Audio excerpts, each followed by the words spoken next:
Let's take a look at chapter 3. And you'll notice, just like with chapter 2, we're breaking chapter 3 up into two different parts. So, this first week, we're going to do from 3.1 to 3.6. And you'll notice this very first section, the CN object. So, we're introducing this. You're familiar with cout. So, CN allows you to take user input.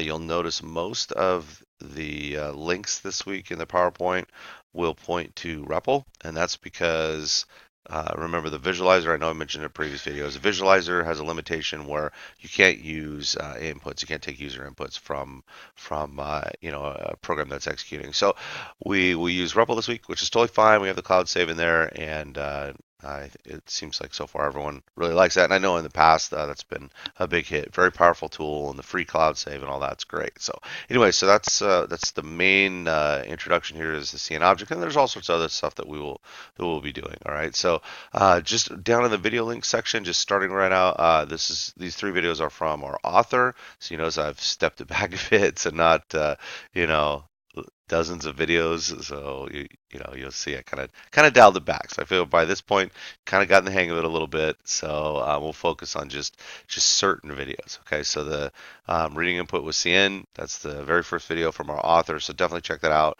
And then these other two go with those sections, as you can see, 3.2, 3.6. As far as the programs go, you'll see in here the miles per gallon. The difference with this between this one and the one we did in chapter 2 is now we can take active user input.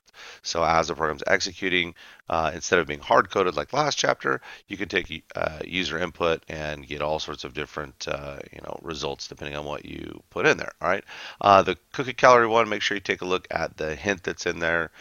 Because it's important to do it that way in order to, well, I mean, there's different ways, but that's probably the easiest way to do it. The restaurant bill, you see really basic bill calculation, and then my programming lab, these sections right here. So 3.1 to 3.3, and then we skip 3.4 and 3.5, and then go to 3.6.